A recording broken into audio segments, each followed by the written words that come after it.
SC ST బీసీలకు ఉన్నత విద్యలో రిజర్వేషన్ ఇవ్వనందుకు ఇవ్వని ఆ యూనివర్సిటీలను ఎందుకు ఉంచాలి, రద్దు చేయకుండా అనే ఒక నినాదంతో ఉస్మానియా యూనివర్సిటీలో ఈరోజు సోదరుడు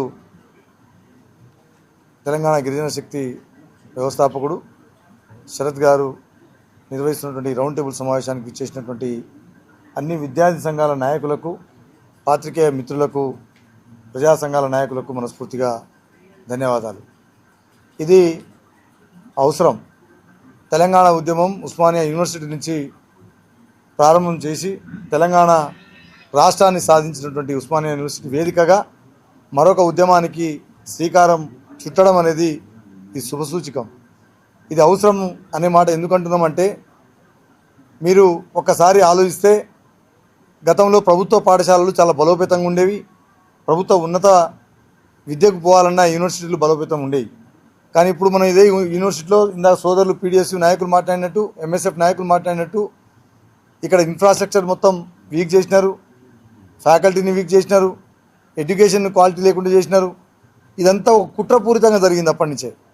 దేనికంటే ఈ ప్రైవేట్ యూనివర్సిటీలను తీసుకొస్తే వీళ్ళకి ఇవ్వాల్సిన బోధన రుసుములు కానీ, ఫీజు రియంబర్స్మెంట్ కానీ, మెస్ ఛార్జీలు కానీ ప్రభుత్వం మీద భారం పడకుండా పోతుంది. మనం లంచాలు తీసుకొని కోట్లు దండుకొని మనం వ్యాపారాలు చేసుకోవచ్చని ఈ ప్రైవేట్ యూనివర్సిటీలను ప్రోత్సహించింది.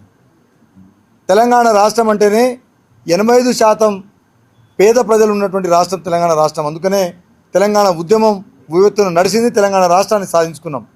ఇలాంటి రాష్ట్రంలో ఇలాంటి ప్రైవేట్ యూనివర్సిటీలకు అనుమతులు ఇస్తున్నప్పుడు అయితే నువ్వు ఇచ్చే ముందని ఆలోచించాలి.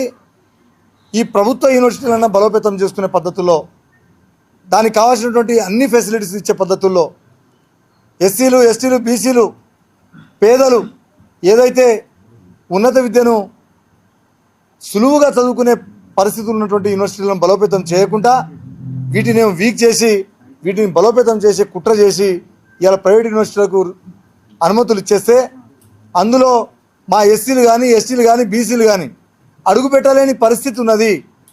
రిజర్వేషన్ లేదు.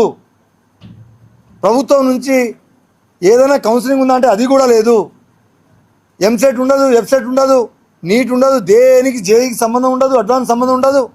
వాళ్ళ ఇష్టానుసారం నిత్యానంద స్వామి గాక ఒక దీవిని కొనుక్కొని దేశాన్ని ప్రకటించుకున్నట్టు వీళ్ళు ఒక కాలేజీని యూనివర్సిటీగా డబ్బులు ఇచ్చో, లంచాలు ఇచ్చో, యూజీసీని మేనేజ్ చేసో, వాళ్ళకు అనుకూలంగా చట్టాలను తయారు చేసుకోనో ఇవాళ వాళ్ళ సామ్రాజ్యాన్ని నిర్మించుకుంటున్నారు. ఆ సామ్రాజ్యం ఏందయ్యా? వాళ్ళ అనుకున్నోళ్లకు డిగ్రీ పట్టాలు ఇచ్చేయచ్చు, డబ్బులు ఇస్తే డిగ్రీ పట్టా ఇచ్చేయచ్చు, డబ్బులు ఇస్తే మెడికల్ సీట్లు ఇచ్చేయచ్చు, డాక్టర్ అయిపోతారు, డబ్బులు ఇస్తే డాక్టరేట్ అవార్డు ఇవ్వచ్చు, డబ్బులు ఇస్తే బీబీఏలు ఇచ్చేయచ్చు. డబ్బులు ఉన్నోనికి నువ్వు పట్టాలు ఇచ్చడానికి ఒక వేదికను తయారు చేసుకున్నారు. పోనీ వీళ్ళకు పరీక్షలన్నా ప్రశ్నపత్రాలు ప్రభుత్వం ఏమైనా ఇస్తుందా అంటే ప్రభుత్వం నుంచి ప్రశ్నపత్రాలు వచ్చే పరిస్థితి లేదు. వాళ్ళే ప్రశ్నపత్రాలు తయారు చేసుకుంటారు, వాళ్ళే ఆన్సర్లు చేసుకుంటారు, వాళ్ళే పేపర్లు దిద్దుకుంటారు, వాళ్ళే CGPAలు ఇచ్చుకుంటారు, వాళ్ళే మార్కులు ఇచ్చుకుంటారు, వాళ్ళే పాస్ చేసుకుంటారు. ఇంత దుర్మార్గంగా విద్యా వ్యవస్థ ఎక్కడైనా ఉందా అని సందర్భంగా ప్రశ్నించక తప్పదు. ఈ రకంగా ఆ యూనివర్సిటీలను ప్రోత్సహిస్తే రేపు ఉన్నత విద్యకు మా ఎస్సీలు, ఎస్టీలు, బీసీలు టాలెంట్ ఉన్నటువంటి వాళ్ళు అందులో సీట్ కావాలంటే డబ్బు ఉంటే తప్ప సీట్ రాని పరిస్థితి కల్పిస్తే మరి హయ్యర్ ఎడ్యుకేషన్కు మా ఎస్సీ, ఎస్టీ, బీసీలు వాళ్ళు చదువుకోవడానికి మీరు అవకాశం కల్పించకుండా మళ్ళా బర్లగాడికి గొర్రెలగాడికి పంపించే కుట్ర చేస్తున్నది మాకు చాలా స్పష్టంగా అర్థమవుతున్నది. ఒకవైపు గతంలో జనరల్ హాస్టల్ చూసినాం మనం, కొంచెం మంచిగా ఉండేవి. దాని తర్వాత ఆశ్రమాలు వచ్చాయి, అవి కూడా కొంచెం మంచిగా ఉండేవి. ఎందుకు మంచిగా ఉంటుంది అంటే ముందు ఈ గురుకులాలు, ఆశ్రమ స్కూళ్ళు ఇవన్నీ స్థాపిస్తున్నట్టు చేసి మళ్ళా దాంట్లో పందులు తిరిగేటట్టు, ఎలుకలు తిరిగేటట్టు, సరైనటువంటి పద్ధతిలో డెవలప్మెంట్ లేకుండా, విద్యా విధానాన్ని కూడా కరెక్ట్గా అమలు చేయకుండా వాళ్ళ ఇష్టానుసారం దీన్ని వీక్ చేసి ప్రైవేట్ యూనివర్సిటీని ప్రోత్సహించే పద్ధతి. రాను రాను భవిష్యత్తులో తెలంగాణ ప్రాంతంలో ఉండబడిన పేద బిడ్డలు చదువుకోవాలంటే డబ్బు ఉంటే తప్ప చదువుకోలేని పరిస్థితి ఈ రాష్ట్ర ప్రభుత్వం, ఈ కేంద్ర ప్రభుత్వాలు చేస్తూ ఉన్నాయి.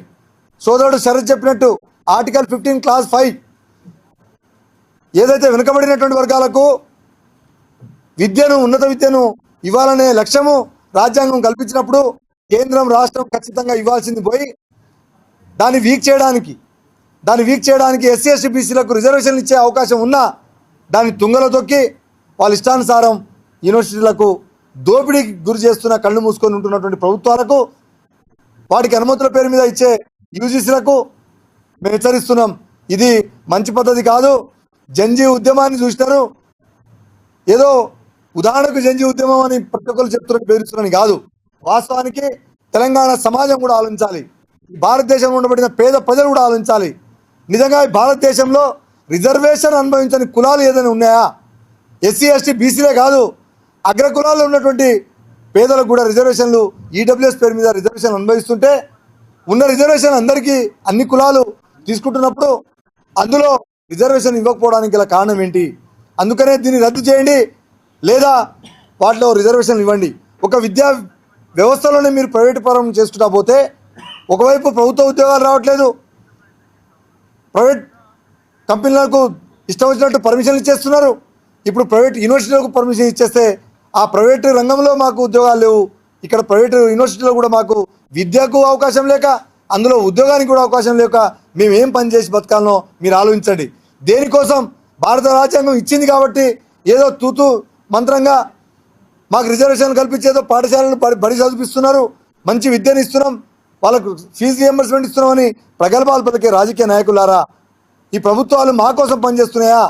లేదా ప్రభుత్వం వచ్చిన తర్వాత మా ఓట్లతో ప్రభుత్వం వచ్చిన తర్వాత పేద ప్రజల రక్తం తాగి దోపిడీ చేస్తున్న ప్రైవేట్ యూనివర్సిటీలకు వైపు ఉంటాయనేది ఈ సందర్భంగా ఆలోచించుకోవాలి. ఇప్పటికే 2018 తెలంగాణ ప్రైవేట్ యూనివర్సిటీ యాక్ట్ ప్రకారం 12 యూనివర్సిటీలకు పర్మిషన్ ఇచ్చినాయి.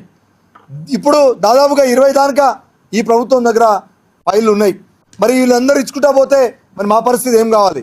అందుకనే దీన్ని ప్రక్షాళన చేయాల్సినటువంటి అవసరం ఉన్నది.